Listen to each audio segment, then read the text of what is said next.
সাফ নারী এশিয়ান কাপে বাংলাদেশ ম্যাচের সময়সূচি এবং যেভাবে লাইভ দেখবেন দেখুন। মুকুট জয়ের চেয়ে ধরে রাখার কঠিন কাজটি বাংলাদেশ 2024 সালে করেছিল পিটার জেমস বাটলারের হাত ধরে। আবারও সেই কঠিন পরীক্ষা দিতে হবে বাংলাদেশ জাতীয় নারী দলের এই কোচকে।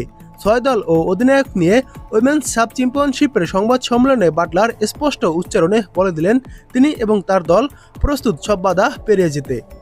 বাংলাদেশ কোচের এই আত্মবিশ্বাসের ভিত তৈরি হয়েছে নানান কারণে। তার হাত ধরে প্রথমবারের মতো জাতীয় দল ও অনূর্ধ্ব-20 দল এশিয়ান কাপের মূল পর্বে খেলেছে। সেখানে চমক দেখাতে না পারলেও বড় মঞ্চে খেলার অভিজ্ঞতায় ঋদ্ধ হয়েছে মেয়েরা। ভারতের গোয়ায় আজ সোমবার থেকে শুরু হতে যাওয়া সাপ নিয়েও প্রস্তুতির কমতি ছিল না বাংলাদেশের। চট্টগ্রামের কোরিয়ান ইপিজিতে অনুশীলনের পর থাইল্যান্ডের ব্যাংককে 2 সপ্তাহের নিবিড় ক্যাম্প করেছে দল। সেখানে স্থানীয় দলের সঙ্গে দুটি প্রস্তুতি ম্যাচও খেলেছে মারিয়া মান্দা ও ঋতুপর্ণারা। বাটলারের মনে হচ্ছে মুকুট ফিরে পেতে মরিয়া ভারতের মতোই প্রস্তুতি তারা নিয়েছে মুকুট ধরে রাখার লক্ষ্যে।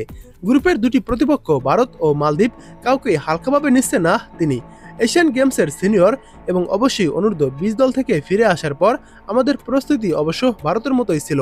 আমরা আবার থাইল্যান্ডে ফিরে যাই এবং সেখানে 12 দিনের প্রস্তুতি নেই।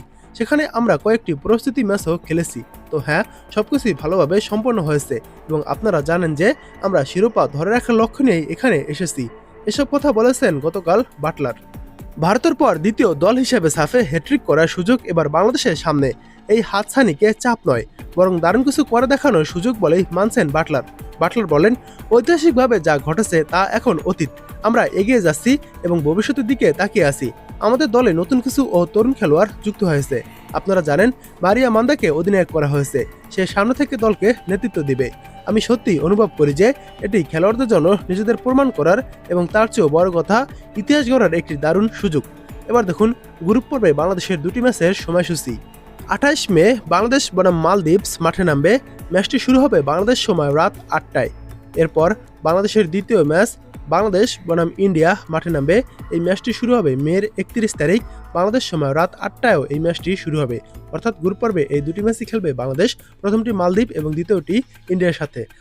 বাংলাদেশ থেকে এই ম্যাচগুলো আপনারা টি স্পোর্টসের পর্দায় দেখতে পারবেন এবং ইন্ডিয়া থেকে ফ্যান কোডের মাধ্যমে খেলাগুলো দেখতে পারবেন। তাছাড়া ইউটিউবে হয়তো দেখতে পারবেন না, কারণ এগুলো ইউটিউবে হয়তো সম্প্রচার করা হবে না। আর যদি ইউটিউবে সম্প্রচার করা হয় তাহলে আপনাদেরকে জানিয়ে দেওয়া হবে। আর তাছাড়া আমি একটি স্ক্রিনে অ্যাপসের নাম দিয়ে দিয়েছি, এই অ্যাপসটির মাধ্যমে আপনারা খেলাগুলো দেখতে পারবেন।